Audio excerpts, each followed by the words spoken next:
నమస్తే welcome to VBC on TV news ముందుగా ఈనాటి ముఖ్యాంశాలు ఉగ్రవాదాన్ని నిలువరించామన్న హోంమంత్రి గత ప్రభుత్వాల మెతక వైఖరిపై అమిత్ షా మండిపాటు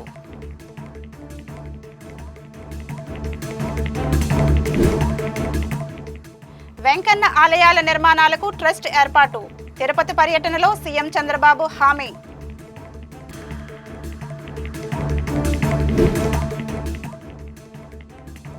ఆర్ఎస్ఎస్ 3వ వార్షిక జాతీయ సమావేశం ప్రారంభం శతాబ్ది ఉత్సవాలకు సంబంధించిన కార్యక్రమాలపై చర్చ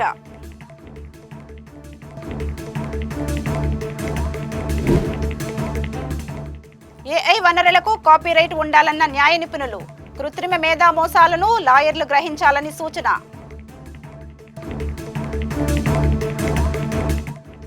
తమ ప్రభుత్వం ఉగ్రవాదం పట్ల కఠిన వైఖరిని అవలంబిస్తుందని కేంద్ర హోంమంత్రి అమిత్ షా అన్నారు. ఈ రోజు ఆయన రాజ్యసభలో మాట్లాడుతూ కాశ్మీర్లో ఇప్పుడు సాధారణ పరిస్థితులు నెలకొంటున్నాయని అక్కడ యువత ఉద్యోగాలు చేసుకుంటున్నారని తెలిపారు. ఉగ్రవాదం పట్ల గత ప్రభుత్వాలు ఉదాసీనంగా వ్యవహరించాయని అమిత్ షా మండిపడ్డారు. తమ ప్రభుత్వం అధికారంలోకి వచ్చాక ఈశాన్య భారతంలోని అన్ని సాయుధ సంస్థలతో మాట్లాడి 2019 నుండి ఇప్పటి వరకు 12 శాంతి ఒప్పందాలు కుదుర్చుకున్నట్లు తెలిపారు. అలాగే 10,900 యువత ఆయుధాలను విడిచి ప్రధాన స్రవంతిలో చేరారని చెప్పారు. బోడోలాండ్లో వేలాది మంది యువత అభివృద్ధి మార్గంలో నడుస్తున్నారన్నారు.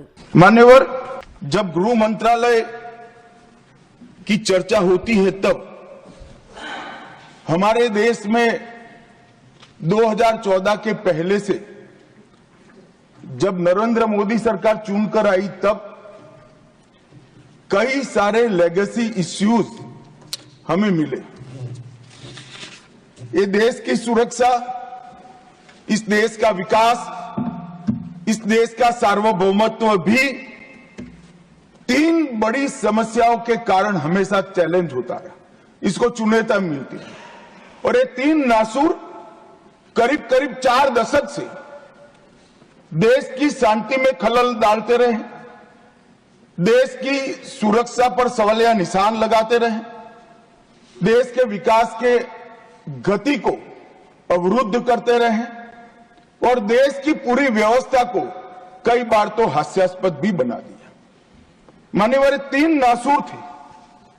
जम्मू कश्मीर की समस्या, वहां टेररिज्म की समस्या, वामपंथी उग्रवाद जो तिरुपति से पशुपतिनाथ का स्वप्न देखते थे, और तीसरा समस्या था उत्तर पूर्व का उग्रवाद, नॉर्थ ईस्ट का उग्रवाद.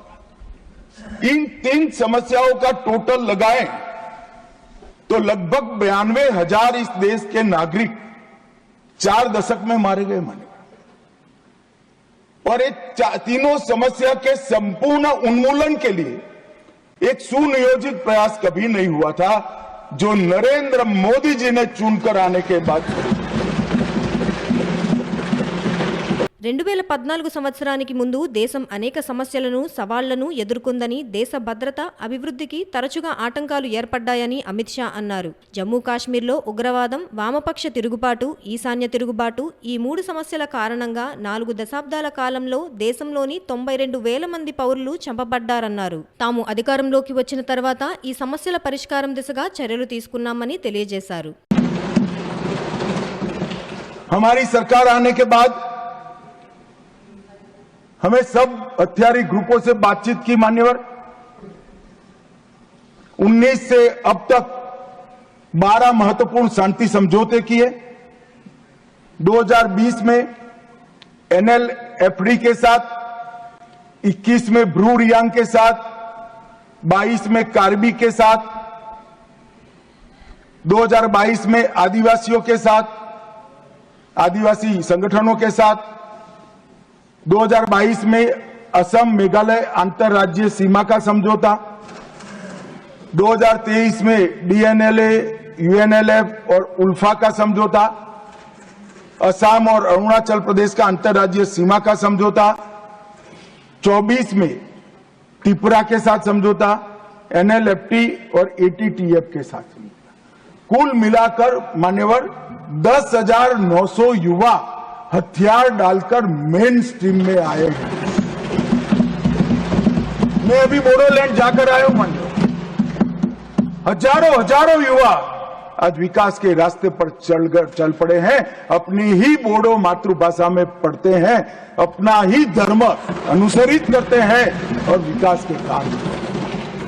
వెంకటేశ్వర స్వామి దేవాలయాలు లేని గ్రామాల్లో ఆలయాల నిర్మాణాల కోసం నిధులు సేకరించేలా ట్రస్ట్ ఏర్పాటు చేస్తామని ముఖ్యమంత్రి చంద్రబాబు అన్నారు. తిరుపతి పర్యటనలో ఉన్న ఆయన TTD chairman B R Naidu, EO శ్యామలరావులతో కలిసి మీడియా సమావేశంలో పాల్గొన్నారు. తిరుమలలో మొదట ఎన్టీఆర్ అన్నదానం ఏర్పాటు చేశారని, తరువాత తాను ప్రాణదాన కార్యక్రమాలు ప్రవేశపెట్టానని చెప్పారు. 3వ కార్యక్రమంగా ఆలయాల నిర్మాణాలను తలపెడుతున్నామని పేర్కొన్నారు. స్వామివారు ఆస్తులు ఎవరు కబ్జా చేసినా వాటిని తిరిగి దేవుడికి చెందేలా చేస్తామని స్పష్టం చేశారు. నేను ఒక సంకల్పం మళ్ళీ, ఎందుకంటే ఎప్పటికప్పుడు మనం ఒకటి అనుకుంటే ముందుకు పోతాయి. చాలా గ్రామాల్లో టెంపుల్స్ లేవు, వాళ్ళ అవసరం ఉందని చెప్పి ప్రతి ఒక్కరు అడిగే పరిస్థితి వస్తున్నారు. అందుకని ఎట్లయితే ఎన్టీ రామారావు గారు ఆ రోజు అన్నదానం తర్వాత ప్రాణదానం ఈ 2 ట్రస్ట్ని ముందుకు తీసుకుపోతున్నాయి. 3వది వెంకటేశ్వర స్వామి ఆలయ నిర్మాణాలకి ఒక ట్రస్ట్ క్రియేట్ చేస్తాం, ఫండ్ క్రియేట్ చేస్తాం. ఎవరన్నా ఇవ్వాలనుకుంటే నేరుగా ఇవ్వచ్చు. శ్రీవారి నుంచి వచ్చిన డబ్బులు కూడా ఆ ట్రస్ట్లో పెట్టి పగడ్బందీగా మొత్తం టెంపుల్స్ నిర్మాణానికి, ఆ టెంపుల్ మేనేజ్మెంట్కి ఖర్చు పెడతాం. ఈ 2 కూడా ఒక 3వ కార్యక్రమం కింద వస్తుంది. ఇది ఇంతవరకు చేసింది మానవ సేవ కోసం 2 కార్యక్రమాలు చేసాం. అన్నదానం, అది అయిన తర్వాత ప్రాణదానం. 3వది మాధవ సేవ కోసం ఈరోజు ఆలయ నిర్మాణాలకి ఫండ్ కూడా మేము రిలీజ్ చేస్తాం. ఆర్ఎస్ఎస్ సారా సంచాలక్ డాక్టర్ మోహన్ భగవత్, ఆర్ఎస్ఎస్ సారా కార్యవాహ దత్తాత్రేయ హోస్బాలే ఈ రోజు బెంగళూరులో ఆర్ఎస్ఎస్ అఖిల భారతీయ ప్రతినిధి సభ 3వ వార్షిక జాతీయ సమావేశాన్ని ప్రారంభించారు. ఈ సందర్భంగా ఆర్ఎస్ఎస్ సహసర కార్యవాహ ముకుందాజీ మీడియాతో మాట్లాడుతూ 3 రోజుల సమావేశం గత సంవత్సరం కార్యకలాపాలను సమీక్షిస్తుందని, అలాగే భవిష్యత్తు కార్యక్రమాలపై రోడ్ మ్యాప్ ను రూపొందిస్తుందని తెలిపారు. ఈ సంవత్సరం జరగనున్న ఆర్ఎస్ఎస్ శతాబ్ది ఉత్సవాలకు సంబంధించిన కార్యక్రమాలపై కూడా చర్చ జరుగుతుందన్నారు. ఆర్ఎస్ఎస్ శాఖలు పట్టణ ప్రాంతాల్లో 10,000 మరియు గ్రామీణ ప్రాంతాల్లో 3,000కు పెరిగాయని తెలిపారు. మహాకుంభం హిందూ సమాజంలో ఆత్మవిశ్వాసాన్ని సృష్టించిందని పేర్కొన్నారు. కృత్రిమ మేధస్సు నుంచి లభ్యమయ్యే వనరులు కాపీ రైట్ యాక్ట్కు లోబడి ఉండాల్సిన అవసరం ఎంతైనా ఉందని ఆంధ్రప్రదేశ్, తెలంగాణ రాష్ట్రాల హైకోర్టు జుడికేచర్ జడ్జ్ యు దుర్గాప్రసాదరావు అన్నారు. విశాఖలోని ఆంధ్ర యూనివర్సిటీ లా కాలేజ్లో జాతీయ స్థాయి మూట్ కోర్ట్ కాంపిటీషన్ లో ఏయువిసి ప్రొఫెసర్ జిపి రాజశేఖర్ తో కలిసి ఆయన వేదిక పంచుకున్నారు. దేశంలో వివిధ యూనివర్సిటీల నుంచి పాల్గొన్న న్యాయ విద్యార్థులు 26 గ్రూపులుగా ఈ కార్యక్రమంలో పాల్గొన్నారు. వీరిని ఉద్దేశించి ఆయన ప్రసంగిస్తూ కృత్రిమ మేధస్సు వల్ల ప్రయోజనాలతో పాటు పొంచి ఉన్న మోసాలను కూడా గ్రహించగలిగే నైపుణ్యాన్ని యువ న్యాయవాదులు పెంపొందించుకోవాలన్నారు. కృత్రిమ మేధస్సు తీసుకునే డేటాబేస్ ఏ మేరకు చట్టబద్ధమైనదో నిర్ధారించే వ్యవస్థ అవసరమన్నారు. కృత్రిమ మేధస్సుకు తప్పుడు సమాచారం ఇచ్చే ఏజెన్సీల పట్ల నమోదయ్యే కేసులు, వాటిపై తీసుకునే చర్యలు ఏ మేరకు నిలుస్తాయో, ఎవరు బాధ్యత వహించాలో అనే అంశాలపై చట్టంలో స్పష్టత ఉండాలని ఆయన వ్యాఖ్యానించారు. It assimilates, it analyzes and prepares a new product which contains the material relating to a copyrighted one. Then the question is whether the copyright which was obtained under Copyrights Act is violated or not, first thing. If violated, who is responsible for punishment or taking civil and criminal actions? Whether the agency which employed that artificial intelligence and machines should be punishable, should be taken to task, or whether that person, that agency can naively argue that no, artificial intelligence and machines are almost a simulation to human beings. I have not done anything. I just purchased the machine and I have loaded the material to it, data to it, and it has taken decision on its own. Therefore, I have nothing to do with, and this product which is created, even if it amounts to violation of copyright, I cannot be taken to task. Whether he can naively argue whether a mission can be punished. 3వ శుక్రవారం సందర్భంగా శ్రీకాకుళం జిల్లా పరిషత్ సమావేశ మందిరంలో స్వాభిమాన్ వినతుల స్వీకరణ కార్యక్రమం నిర్వహించారు. ఈ కార్యక్రమంలో జిల్లా రెవెన్యూ అధికారి ఎం వెంకటేశ్వరరావు, జిల్లా పరిషత్ సీఈఓ శ్రీధర్ రాజ్, దివ్యాంగుల సంక్షేమ శాఖ ఏడీ కవిత పాల్గొని వినతులు స్వీకరించారు. ఈ సందర్భంగా కవిత మాట్లాడుతూ ప్రతి నెల 3వ శుక్రవారం దివ్యాంగులకు ప్రత్యేక గ్రీవెన్స్ ద్వారా వినతుల స్వీకరణ నిర్వహిస్తున్నామని, ఈ అవకాశాన్ని దివ్యాంగులంతా వినియోగించుకోవాలని సూచించారు. ఏ విధమైన సమస్యలు ఉన్నా ఇక్కడ పరిష్కరించుకోవాలన్నారు. దివ్యాంగుల పట్ల సానుభూతి, దయా చూపే కంటే వారిలోని సృజనాత్మకతను వెలికితీసి ప్రోత్సహించడం అవసరమని వ్యాఖ్యానించారు. అందరికీ నమస్కారం అండి. మన శ్రీకాకుళం జిల్లాలో గౌరవ కేంద్ర మంత్రివర్యుల ఆదేశాల మేరకు మనం ఆగస్టు నెల నుంచి గౌరవ కలెక్టర్ గారి ఆధ్వర్యంలో ప్రతి నెల 3వ శుక్రవారము స్వాభిమాన్ దివ్యాంగుల ప్రత్యేక గ్రీవెన్స్ కార్యక్రమాన్ని నిర్వహించుకోవడం జరుగుతుందండి. శ్రీకాకుళం నగరంలో ఉన్న జిల్లా పరిషత్ కార్యాలయంలో ఈ స్వాభిమాన్ నిర్వహిస్తున్నాము. దీనికి ప్రతి నెల కూడా 3వ శుక్రవారం దివ్యాంగులు అందరూ కూడా వారికి అవసరమైన ఏ విధమైన గ్రీవెన్స్ ఉన్నప్పటికీ అవి సోమవారం అందరితో పాటుగా వారు కూడా ఆ జనంలో ఇబ్బంది పడుతూ అలా కాకుండా సెపరేట్గా వారి కోసమే ఈ కార్యక్రమాన్ని గౌరవ కలెక్టర్ గారు నిర్వహిస్తున్నారు. ఈ కార్యక్రమానికి వస్తున్న దివ్యాంగుల్లో ఈరోజు ముఖ్యంగా వచ్చి 2 దివ్యాంగులకు వీల్ చైర్స్ ఇవ్వడం జరిగిందండి. అలాగే బీసీ కార్పొరేషన్ ద్వారా టైలరింగ్కి మాకు టైలరింగ్ శిక్షణ మరియు కుట్టు మిషన్లు ఇప్పించవలసిందిగా గౌరవ కలెక్టర్ గారిని దివ్యాంగుల బదిరా సంఘ అసోసియేషన్ వారు కోరటం జరిగింది. దానికి వెంటనే డిఆర్ఓ గారు కూడా స్పందించి సంబంధిత శాఖ వారిని ఆదేశించడం జరిగిందండి. అలాగే పెన్షన్స్కి సంబంధించి సదరం ఇష్యూస్, ఈ విధమైన అంశాలన్నిటికీ కూడా ఏదైనా హౌస్ సైట్స్ గురించి.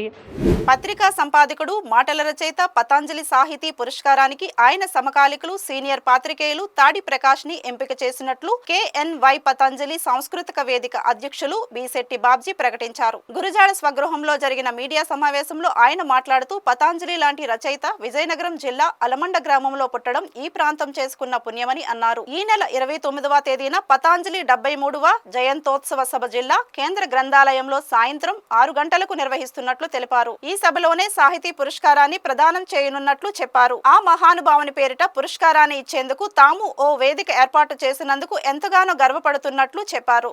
రచనలతో గుల్లవర్షం కురిపించినటువంటి గొప్ప రచయిత KNY పతంజలి. పాత్రికేయుడిగా, సినీ మాటల రచయితగా ఎందరికో సుపరిచితులు స్వర్గీయ KNY పతంజలి గారి 73వ జయంతి సందర్భంగా విజయనగరం గురజాడ గ్రంథాలయంలో ఈ నెల 29 మార్చి 29 శనివారం సాయంత్రం పతంజలి గారి పేరుపైన ప్రముఖ రచయిత, పతంజలి గారితో 25 ఏళ్ళు కలిసి పనిచేసినటువంటి తాడి ప్రకాష్ గారికి పురస్కారం ఇవ్వడం జరుగుతుంది.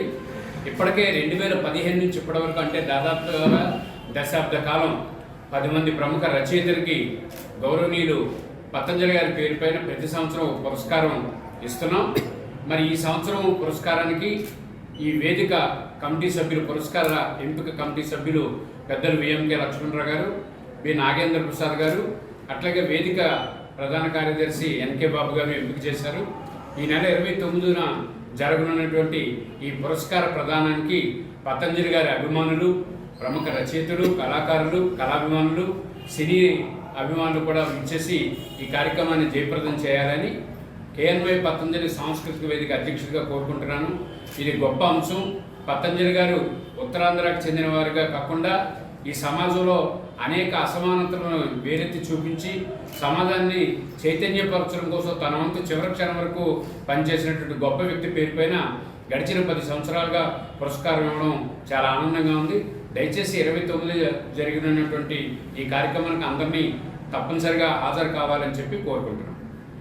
ఏపీ నుంచి హజ్ యాత్రకు వెళ్లే ముస్లింల పట్ల కూటమి ప్రభుత్వం చిన్నచూపు చూస్తుందని వైసీపీ మైనార్టీ విభాగం నేతలు అసహనం వ్యక్తం చేశారు. విశాఖలోని ఆ పార్టీ కార్యాలయంలో జరిగిన మీడియా సమావేశంలో కార్పొరేటర్ మహమ్మద్ ఇమ్రాన్ మాట్లాడుతూ జగన్మోహన్ రెడ్డి ముఖ్యమంత్రిగా ఉన్నప్పుడు హజ్ యాత్రకు వెళ్లే వారికి ఆర్థిక సాయంతో పాటు ఎన్నో ప్రోత్సాహకాలు ఇచ్చేవారని తెలిపారు. కూటమి వచ్చి 10 నెలలు గడిచినా ₹1 కూడా ఇవ్వలేదని పేర్కొన్నారు. ఎప్పుడు ఏనాడు కూడా జగన్మోహన్ రెడ్డి గారు స్వయంగా వచ్చి ప్రతి సభ్యులకు కూడా హజ్ కమిటీ సభ్యులుగా నేనున్నాను ఉత్తరాంధ్ర నుంచి.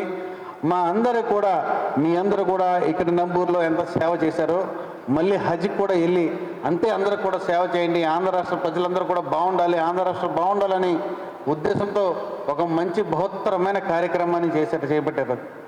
అలాంటి కార్యక్రమాల్ని, అలాంటి ఈ యొక్క ముస్లిమ్స్ పట్ల ఇంత నిర్లక్ష్య వ్యవహారం, ఇంత నిర్లక్ష్య ధోరణిని ఎప్పుడు కూడా చూడలేని విధంగా ఈరోజు మనం రాబోయే తరాలకి ఏం సమాధానం చెప్తాం? చరిత్రలో ఎప్పుడు లేకుండా చరిత్రని మనం అందరం కూడా చరిత్రలో నిలిచిపోతారు. ఎంబార్కేషన్ పాయింట్ ఈ కూటమి ప్రభుత్వం వచ్చిన తర్వాత పోంగొట్టారని చెప్పేసి రాబోయే తరాలు ఈరోజు మనమందరం కూడా ఇక్కడ ఉన్నటువంటి ఉత్తరాంధ్ర, ముఖ్యంగా ఉత్తరాంధ్ర ప్రజలు చాలా నష్టపోతారు. పోయినసారి ఏదో మనం హజ్ కమిటీ కడపలో ఇచ్చామని చెప్పేసి చాలా గొప్పగా చెప్పుకున్నారు. కడప ఎక్కడ సార్? అదే శ్రీకాకుళం నుంచి, అదే విజయనగరం నుంచి, అదే విశాఖపట్నం డిస్ట్రిక్ట్ నుంచి కడప ఎంత దూరం? ఏ విధంగా ప్రయాణిస్తారో, ఏ విధంగా మన జనాలందరినీ కూడా అంతంత సూట్ కేసులు వేసుకుని అంత దూరం వెళ్తారు? ఒక్కసారి ఆలోచించేయండి. వీళ్ళందరూ కూడా మాటలు చెప్పే ప్రభుత్వం ఇది కానీ చేతలు చేసే ప్రభుత్వం కాదని చెప్పేసి మనం గట్టిగా నమ్మొచ్చు. కడపలో ఏమో హజ్ హౌస్ పెడితే ఇక్కడ ఉన్న ప్రజలందరూ ఏమవ్వాలి? మీరు ప్రజల గురించి ఆలోచిస్తూ ఉన్నారా, లేకపోతే ఒక కాంట్రాక్టర్ల గురించో లేకపోతే దేని గురించి ఆలోచిస్తూ ఉన్నారో జనాలకు అర్థమవుతుంది. జగన్మోహన్ రెడ్డి గారు వచ్చిన తర్వాత సెంటర్ పాయింట్ విజయవాడ అని చెప్పేసి నిశ్చయించి విజయవాడలో హజ్ హౌస్ కట్టాలని చెప్పేసి హజ్ హౌస్కి సరిపడా ఒక 5 ఎకరాల స్థలాన్ని కూడా అతను చూసినటువంటి ఘనత మన వైఎస్ జగన్మోహన్ రెడ్డి గారిది. ముస్లిమ్స్ పట్ల విశ్వసనీయత ఉన్న నాయకుడు వైఎస్ జగన్మోహన్ రెడ్డి గారు అని చెప్పి మనం గట్టిగా నమ్మగలుగుతాం అందరం కూడా. మరో నేత జహీర్ అహ్మద్ మాట్లాడుతూ రాష్ట్ర విభజన తరువాత హజ్ యాత్రకు వెళ్లేవారు హైదరాబాద్ లేదా బెంగళూరు నుంచి ఎంబార్కింగ్ అవ్వాల్సి వస్తుందన్నారు. గన్నవరం విమానాశ్రయంలో ఎంబార్కింగ్ సెంటర్ ఏర్పాటు చేయాలని డిమాండ్ చేశారు. ఏదైతే ముస్లిం ధర్మాల్లో తప్పక ఆచరించాల్సిన ధర్మం 5 ధర్మాలు ఉంటాయి. దాంట్లో 5వ ధర్మం హజ్ యాత్ర, చివరిది. జకాతు రంజాన్లో జరుగుతుంది, అంటే దాన ధర్మాలు. ముస్లిం యాత్ర అనేది బక్రీద్ మాసంలో జరుగుతుంది.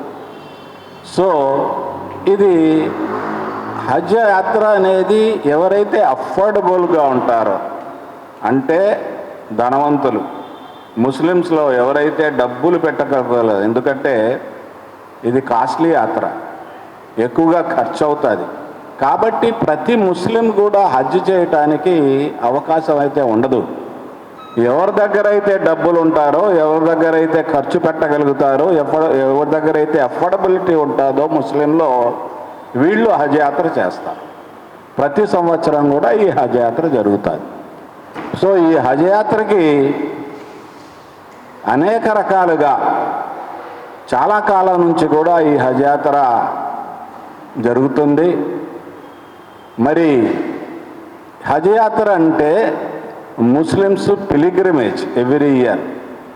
ఎక్కడైతే కాబా ఉందో అక్కడికి, మక్కాకి పవిత్రమైన ప్రదేశం. భూగర్భంలో అమర్చిన బిఎస్ఎన్ఎల్ కేబుల్స్ కత్తిరించి దొంగిలించిన కేసులో 8 మందిని విశాఖ పోలీసులు అరెస్టు చేశారు. వారి నుంచి 2,40,000 నగదు, 300 కేజీల రాగి వైర్లు, వాటిని తరలించడానికి ఉపయోగించిన వాహనాన్ని రికవరీ చేసినట్లు MVP PS crime CI Chakradhar Rao media సమావేశంలో తెలిపారు. ఈ నెల 13న బిఎస్ఎన్ఎల్ ఇంజనీర్లు ఇచ్చిన ఫిర్యాదు మేరకు దర్యాప్తు చేసి ఎంవీపీ డబుల్ రోడ్ లో ఎవరో గుర్తు తెలియని వ్యక్తులు ఫుట్పాత్ ను తవ్వి కాపర్ కేబుల్స్ ను దొంగిలించినట్లు సీసీటీవీ దృశ్యాలు ఆధారంగా గుర్తించామని సిఐ తెలిపారు. ఈవినింగ్ 7 గంటలకి సిహెచ్ మురళీ గారు బిఎస్ఎన్ఎల్ డిపార్ట్మెంట్లో ఈయన ఇంజనీర్గా పనిచేస్తున్నారు. ఈయన కంప్లైంట్ ఇచ్చారు మనకి. కంప్లైంట్ సారాంశం ఏంటంటే, మన హెల్త్ ఏరియా మీన్స్ ఏఎస్ రాజా సర్కిల్ దగ్గర ఉన్నటువంటి ఇండోర్ స్టేడియం దగ్గర నుంచి డబుల్ రోడ్లో ఒక 100 మీటర్స్ to 100 మీటర్స్ వరకు జీవీఎంసీ ఫుట్పాత్ను తవ్వి బిఎస్ఎన్ఎల్ ల్యాండ్ లైన్కి ఉపయోగించే కాపర్ వైర్ని సుమారు ఒక 200 నుంచి 300 మీటర్ల వైర్ని గుర్తు తెలియని వ్యక్తులు దొంగలించుకుపోయారని రిపోర్ట్ అంశాలు. దానిపై మనం దర్యాప్తు చేసి 8 మందిని అదుపులోకి తీసుకోవడం జరిగింది. వీరి దగ్గర నుంచి 300 మీటర్ల కాపర్ వైరు, దాన్ని అంటే పని చేయడానికి వైర్ని తరలించడానికి ఉపయోగించిన టాటా ఏస్ వెహికల్ AP31TE4553 అనే వెహికల్ను వీరి స్వాధీనంలోంచి 2,40,000 రూపాయల క్యాష్ను స్వాధీనం చేసుకొని 8 మందిని అరెస్ట్ చేయడం జరిగింది. ఇందులో A1 పేరు ఏంటంటే ఆసనాల పెట్టాడు. ఇతను RNB దగ్గర ఏకలవి కాలనీలో నివాసం ఉంటాడు. ఇతనికి పెందుర్తి దగ్గరలో స్క్రాప్ షాప్ ఉంది. ఈయన ఆధ్వర్యంలో భక్తుల శ్రీను, గుంజ గోవర్ధన్, భక్తుల ఏడుకొండలు, భక్తుల రాజు, చేకూరి దుర్గాప్రసాద్, దేవాల రాజేష్, భక్తుల ప్రసాద్, వీళ్ళందరూ కూడా అన్ని రిమైనింగ్ పర్సన్స్ అందరూ ఏలూరుకి చెందిన వారు. వీళ్ళందరూ ఒక వ్యక్తి మాత్రం నల్గొండ డిస్ట్రిక్ట్. వీళ్ళందరూ రిలేటివ్స్, ఒకే ఫ్యామిలీ. వీళ్ళు వృత్తి ఏంటంటే ఈ బిఎస్ఎన్ఎల్ కానీ ఎలక్ట్రికల్ డిపార్ట్మెంట్స్ కానీ గోతులు తవ్వి వైర్లు వేయడం వీళ్ళ వృత్తి. అదే వృత్తి భాగంగా కొంతకాలం క్రితం మన ఏరియాలో వీళ్ళే ఈ వైర్స్ వేశారు. దాన్ని అదనంగా తీసుకుని బిఎస్ఎన్ఎల్ ల్యాండ్ లైన్స్ కూడా పెద్దగా ఉపయోగంలో లేనందున కంప్లైంట్స్ రావాలనే ఉద్దేశంతో వీళ్ళు ఇక్కడ డిక్ చేసి వైర్ని తస్కరించడం జరిగింది. దీని మీద కేసు రిజిస్టర్ చేయడం జరిగింది. Crime number 116/2025 under section 303 class 2 దొంగతనం, సెక్షన్ 3 ఆఫ్ PDPP యాక్ట్ అంటే గవర్నమెంట్ ఆస్తులు దొంగతనం చేసిన కేసు కూడా నమోదు చేయడం జరిగిందండి. దేశవ్యాప్తంగా బ్యాంకు ఉద్యోగులు 2 రోజుల పాటు సమ్మె చేయనున్నారు. పలు డిమాండ్స్ నేపథ్యంలో మార్చి 24, 25 తేదీలలో దేశవ్యాప్తంగా సమ్మెను నిర్వహిస్తామని union forum of bank unions ప్రకటించడం తెలిసిందే. ఢిల్లీలో UFBUకు ఇండియన్ బ్యాంక్ అసోసియేషన్తో జరిగిన చర్చలు ఫలించకపోవడంతో ఈ సమ్మె నిర్వహించాలనే నిర్ణయం తీసుకుంది. ఇప్పటికే పలు బ్యాంకుల ఉద్యోగులు నిరసనలు చేపట్టారు.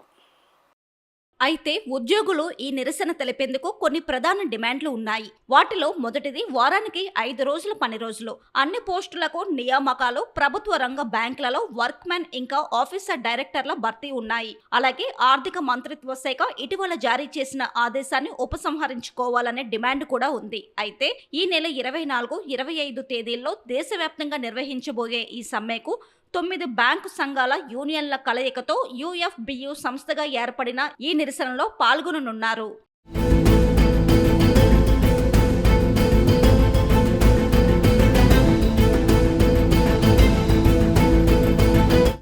ఈ సమ్మె బ్యాంకింగ్ సేవలపై భారీ ప్రభావం చూపవచ్చు. ఎందుకంటే మార్చి 22 4వ శనివారం, 23 ఆదివారం సెలవు దినాలు కావటం, 24, 25 తేదీల్లో సమ్మె జరుగుతుండటంతో వరుసగా 4 రోజులు బ్యాంకులు మూతపడే అవకాశం ఉంది. దీంతో నేడు బ్యాంకులు ఖాతాదారులతో కిటకిటలాడుతున్నాయి.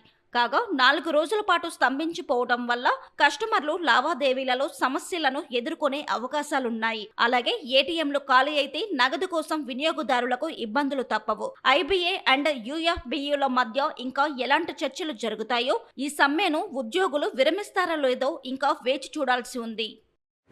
కాకినాడ జిల్లా గండేపల్లి మండలం మురారి గ్రామ ఉప సర్పంచ్ జాస్తి వసంత్ మురారి గ్రామం నుంచి అన్నవరం సత్యనారాయణ స్వామి దేవస్థానానికి కాలినడకన బయలుదేరి వెళ్లారు. ముందుగా గ్రామస్తులతో కలిసి గుబ్బలమ్మ అమ్మవారిని దర్శించుకున్నారు. కూటమి ప్రభుత్వం విజయం సాధించినందుకు గాను మురారి గ్రామం అభివృద్ధి చెందాలని గతంలో మొక్కుకున్నానని వసంత్ గుర్తు చేశారు. ఆ మొక్కును నెరవేర్చుకోవడానికి అన్నవరం దేవస్థానానికి కాలినడకన వెళుతున్నానన్నారు. ఎమ్మెల్యే జ్యోతుల నెహ్రూ టీడీపీ జిల్లా అధ్యక్షుడు జ్యోతుల నవీన్ ఆధ్వర్యంలో నియోజకవర్గం మరింత అభివృద్ధి చెందుతుందని వసంత్ తెలిపారు.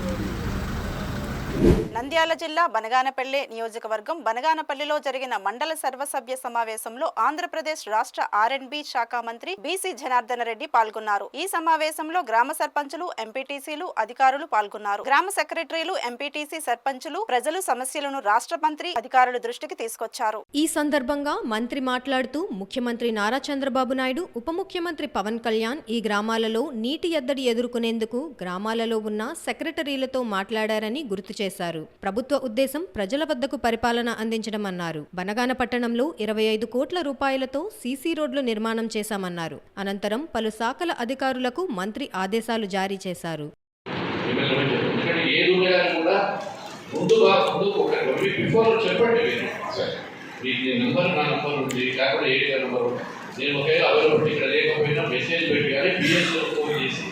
ఇట్లా ఇష్యూ ఉంది సార్తో మాట్లాడాలన్నట్టు డెఫినెట్గా ఇంత సమయమే నాకు కాన్సెన్స్ ముఖ్యం, మీరు నోటు పెట్టుకోవాలి. కాబట్టి ఒకసారి నాకు అది కానీ మీరు ఏది కూడా చెప్తాను. నేను ఎక్కడే కానీ వ్యవసాయానికి సంబంధించిన ఇష్యూస్ ఏది ఉన్నాయి కానీ కూడా ఇమీడియట్గా మన పిఎస్లకు ఫోన్ చేసి వెళ్తే నేను ఏ మీటింగ్లో ఒక 1 అవర్ మధ్యాహ్నం ఏదో ఒకటి ఇంక్రీజ్ చేసుకొని మాట్లాడతాను. అప్పటికప్పుడు అక్కడ కలవడమో, ఫోన్ చేసి చెప్పడమో, లెటర్ పెట్టడం లేదు. ఇప్పుడు నుంచో పనిచేస్తున్నారు సీనియర్ ఆఫీసర్ మీరు అన్నీ తెలుసు. ఏ సమయానికి ఏది అవసరం ఉంటుందని మీకే తెలుసు. ఒకసారి కంప్లీట్ మేనేజ్. అంబేద్కర్ కోనసీమ జిల్లా కొత్తపేట నియోజకవర్గంలో కోనసీమ తిరుమలగా పేరుగాంచిన వాడపల్లి శ్రీ వెంకటేశ్వర స్వామిని సినీ నటుడు మధునందన్ దర్శించుకున్నారు. ఆయనకు ఆలయ సిబ్బంది స్వాగతం పలకగా ఆలయ ప్రధాన అర్చకులు ప్రత్యేక పూజలు నిర్వహించి తీర్థప్రసాదాలు అందజేశారు. మధు మాట్లాడుతూ తాను కోనసీమ ఎప్పుడు వచ్చినా స్వామివారిని దర్శించుకోవటం అలవాటని గుర్తు చేశారు. స్వామివారిని దర్శించుకోవటం చాలా ఆనందంగా, ప్రశాంతంగా ఉంటుందన్నారు. ఇక్కడ వెంకటేశ్వర స్వామి ఎంతో మహిమగల దేవుడని పేర్కొన్నారు. ఓం నమో వెంకటేశాయ. ఏడుకొండలవాడ వెంకటరమణ గోవింద గోవింద. వాడపల్లి వెంకటేశ్వర స్వామి టెంపుల్కి నేను ఇది నాకు తెలిసి ఒక 10th టైమో 15th టైమో వస్తున్నాను. ఇక్కడికి రెగ్యులర్గా వస్తాను. ఈ ఏరియాలో షూటింగ్ జరిగినా లేదా రాజమండ్రికి ఎప్పుడు వచ్చినా వస్తాను. బికాజ్ ఇది ఈ ఏరియాకి సంబంధించి కోనసీమ తిరుపతి అంటారు. అండ్ చాలా చాలా పవర్ఫుల్ టెంపుల్. ఇక్కడికి వచ్చిన ప్రతిసారి పర్సనల్గా నాకు చాలా ప్రశాంతంగా ఉంటుంది. అండ్ కోరిక తీరడం ఇవన్నీ పక్కన పెడితే చాలా చాలా ఏమంటారు బరువు దిగినట్టుగాను, ఒక మంచి ఆధ్యాత్మిక ప్లేస్కి వచ్చినట్టుగాను చాలా మంచి ఫీలింగ్ ఉంటుంది. అండ్ ఇక్కడికి వచ్చిన ప్రతిసారి టెంపుల్ స్టాఫ్ కానీ ఇక్కడున్న పూజారులు అందరూ కూడా చాలా బాగా రిసీవ్ చేసుకుంటారు, చాలా బాగా చూసుకుంటారు. ఈ టెంపుల్ నాకు తెలిసి నేను చెప్పడం కాదు, ఇక్కడ ఉన్న జనాలే చెప్తారు. ఇక్కడున్న జనాలు చూసి మీకే అర్థమైపోతుంది ఈ టెంపుల్ ఎంత పవర్ఫుల్ అనేది.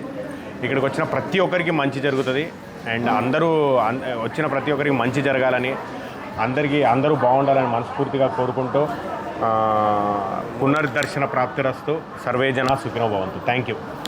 గొంతెండిపోతుంది, గుక్కుడి నీళ్లు ఇప్పించి దాహార్తి తీర్చండి మహాప్రభు అంటూ ఆ ఊరి ప్రజలు వేడుకున్న 5 ఏళ్ల పాటు పట్టించుకునే నాదుడే కరువయ్యాడు. ఏలూరు ఎంపీ పుట్టా మహేష్ కుమార్ ఇటీవలే అక్కడ పర్యటించి మహిళల గోడు విన్న వెంటనే పరిష్కారం చూపించి ప్రజలు మన్ననలు అందుకున్నారు. చింతలపూడు నియోజకవర్గంలో ఏలూరు ఎంపీ పుట్టా మహేష్ కుమార్ పర్యటన సందర్భంగా ప్రకటవరం గ్రామానికి చెందిన మహిళలు తాగునీటి కోసం తాము పడుతున్న ఇబ్బందులను ఆయనకు వివరించారు. ఎంపీ ఆదేశాల మేరకు అప్రమత్తమైన స్థానిక అధికారులు పైపులైన్ ఏర్పాటు పూర్తి చేసి తాగునీటిని అందిస్తున్నారు. అలాగే యుద్ధ ప్రాతిపదికన విద్యుత్ స్తంభాలను ఏర్పాటు చేయటం విశేషం. రోడ్ వేయించేస్తాను, రోడ్ ఇమ్మీడియట్ గా వేయించేస్తాను. కరెంట్ కూడా అది కూడా చేపిస్తాము. కాదమ్మా, బోర్ వేస్తే నీళ్ళు వస్తాయి, బోర్ వేపిస్తాం. ఇక్కడే దీంట్లో ఒక బోర్ వేపిస్తాం. ఓకేనా? ఒక బోర్ వేపి ఫస్ట్ రోడ్ వేపిస్తా, అయిపోయినాక కరెంట్ వచ్చినాక బోర్ వేపిస్తా. ఈ కొంచెం టైం ఇవ్వండి, నేను వేపిస్తాను. నేను మళ్ళీ ఏప్రిల్లో వస్తాయి, వచ్చినప్పుడు అది చేపిస్తాలేమ్మా, ఏమనుకోద్దు.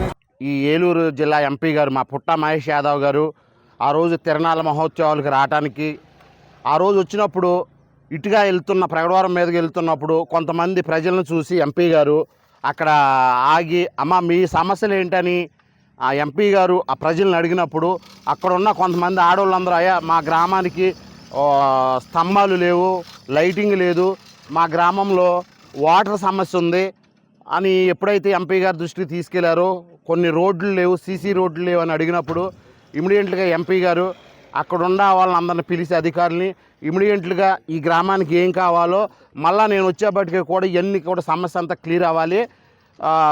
ఎమ్మటే ఎలక్ట్రికల్ ఏఈ గారు డిఈ గారితో మాట్లాడి ఏఈ గారితో మాట్లాడి వెంటనే రెండో రోజునే వచ్చి ఎస్టిమేషన్ వేసుకెళ్ళటం కరెంట్ డిపార్ట్మెంట్ వాళ్ళు. మళ్ళీ వెంటనే రెండో రోజు వచ్చేసి వాటర్ లైన్లు మొత్తం ఎస్టిమేషన్ వేసుకెళ్ళటం, అవన్నీ కూడా వాటర్ లైన్ వేయటం, వాటర్ కూడా ఇవ్వటం అంతా జరిగింది.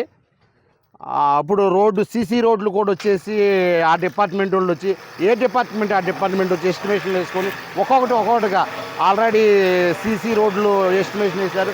ఈరోజు స్తంభాలు లారీ పంపించారు. నిజంగా కూడా మాకు చాలా గర్వంగా ఉంది. ఇలాంటి ఎంపీ గారు అడగడంతో మాకు ఇమ్మీడియట్గా చేసినందుకు నిజంగా ఇలా ఎంపీ గారు దొరకటం నిజంగా కూడా మా అదృష్టం.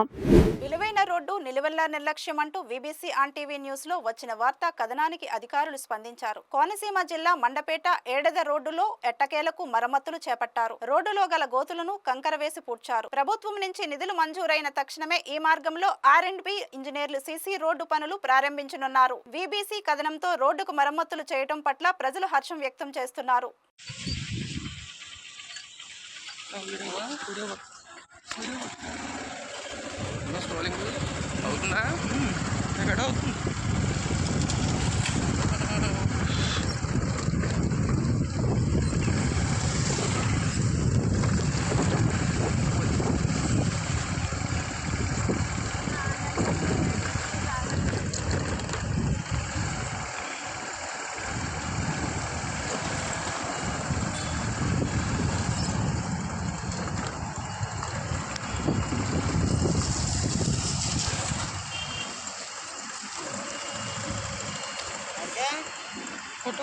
ఫోటోలో కింద ఫోటో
ఈ వార్తలు ఇంతటితో సమాప్తం. మరిన్ని విశేషాలతో మళ్ళీ కలుద్దాం.